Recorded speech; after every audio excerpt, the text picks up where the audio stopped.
What's up, everybody? This is the 123 review back again with another video. Thank you for taking the time by clicking this video. If you could please like, share, comment, subscribe, whatever the hell people say nowadays, I don't know. But thank you for joining me for this very special video. This is the inaugural episode of the Throwback Thursdays series, where I will be taking you through my childhood one figure at a time. That sounded cheesy as hell, but anyways, here is the Undertaker Best of 2008 by Jakks Pacific. I believe this was Deluxe Aggression or whatever they used to call them back in the day. I'm not too sure. I wasn't really, keened up on the action figure. I was more of a fan of the actual wrestling product. And then I bought these figures because I really like wrestling. And hey, this is one of my favorite wrestlers, Undertaker. I like Undertaker right by the way, okay? Anyways, this is the Best of 2008. Jakks Pacific did a whole series of Best of the Year figures from 2006 to 2009, where they basically take, I don't know either whether it was the most sold action figure or the most over person that was currently in the roster. But here I have it, Undertaker.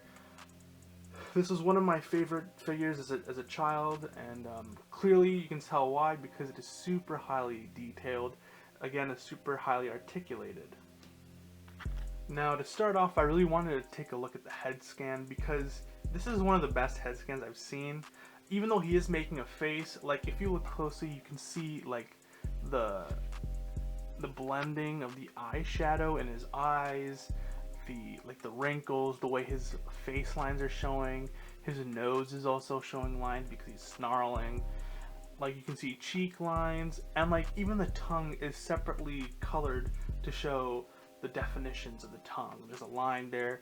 There's some white spots. There's some red spots. But yeah, this head scan is really good. My only problem was I really didn't appreciate it as a child because I was into fig feds, and if you don't know what a fig fed is, it's basically where you make up storylines in your head because you have no friends. I'm joking. That's a joke, but that was how I saw it. I don't know. But doing fig feds were weird because this was my only Undertaker at the time. I don't think I even have an Undertaker. I don't have another Undertaker. So this is my only Undertaker. And he'd make this, this face. This face. I'm trying to get him to lock up with Edge, take cool photos, but looks like he's licking him in the face. Like, how am I supposed to do that? But, the older I got, the more I was able to appreciate, toys aren't just meant to be played with, they're meant to be displayed. So further on, I'll go deeper into the articulation. Okay, and here's the full figure in all of its glory. We looked at the head scan, now I'll be looking deeper into the actual figure. I really appreciate these tattoos. It kind of wore out over time, but I think I get a better shot here. If you see here, they even put tattoos over the peg lines. So I thought that was really cool because you can line up the tattoos with the peg line, and then you'd be able to make a full tattoo. A lot of the tattoos for Undertaker have been underappreciated, but here you can see them all in its full glory. This is pre-neck tattoo era. And then again, here is Best of 2008. Comes with two separate rubber knee pads.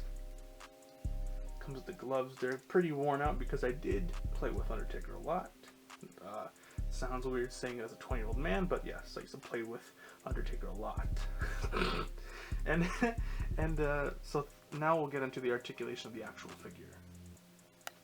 Okay, now looking further into the figure, we'll be talking about its articulation. As I said, these were the Deluxe Aggression Best of figures, where they're basically super articulated, super detailed. The equivalent would be like a Defining Moments, or like an Ultimate, or like an Elite, a Mattel Elite. But this is what we had. We had the Best of series. I think we had Defining Moments, like classic moments or whatever. But to get into the articulation of this very finely articulated figure, head can rotate 360 degrees, making it look like a cool, like you just had him like this. He's like, oh, his hair is in front of his face, or he's a decrepit, like demon child, or just a demon in general. I don't know why it's a child, but I was thinking of The Grudge. You know, in The Grudge, where he's like crawling down the stairs, like. That's basically what I was thinking. But either way, before we get too carried away, there is a ball joint, a peg, I believe, goes in and out, goes up, rotates all the way around, 360. There's also a bicep articulation, meaning you could twist it all around, do the hokey pokey, and turn yourself around, because that's what it's all about. We also have a elbow joint that goes up and down. I'm sorry, I'm not good at terminologies. As I said, I just bought action figures to support the wrestlers and to support the wrestling scene, but they are really cool. And then again, there's an ab crunch. You can make them do crunches. There's also a hip rotation. I don't think it goes 360. I don't even want to try. I haven't tried doing 360, so I wouldn't want to now. There's a ball joint at the thigh, upper thigh, whatever this is called, the pelvis, whatever. So you can do nice karate moves. But it also rotates here at the upper thigh, so you can twist it all around. There's an a knee articulation. You can kick somebody in the ding dong. There's also a boot ankle that swivels, and it stretches out. I don't know what to say. But yeah, this is a very well articulated. There's also articulation within the wrists. Go up and down, and it swivels around. So now, but the reason why I like this figure is because you can pose him in a lot of ways. You can put him in a lot of positions. And the way his head sculpt is right now, you can do the obvious rest in peace position, which I'm going to put him right now and conclude this review. Boom, boom, boom. Ding, ding, ding, ding, ding, ding, ding. Here is the best of 2008 Undertaker in all of its glory. This is how it is meant to be posed. It is meant to be sending you to the damnations of... Oh. Either way, it's a really... it's an amazing figure.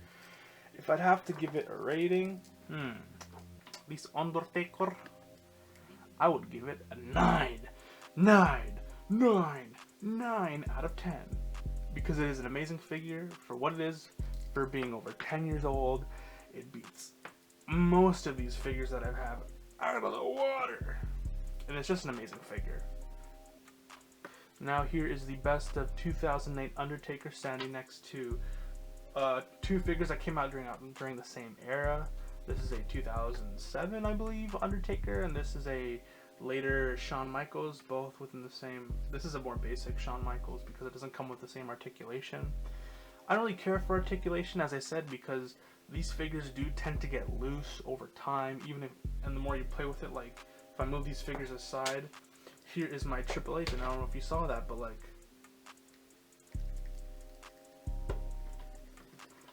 this dude jiggle, he can jiggle. So yeah. Articulation may be good for posing, but over time, and if you do plan on playing with them, they do wear out, and they do jiggle a lot. Oh geez, now my set's falling apart. Either way, thank you for watching another episode of the 123 review. This has been the first ever Throwback Thursday episode with the Undertaker. I hope you guys enjoyed today's episode. Like, if you would like to see more. And yeah, a 9 out of 10. Good job. Good job, Jax. If only you can come back, because Mattel's kind of messing up at this moment. Either way, thank you for joining. I'll see you guys next time.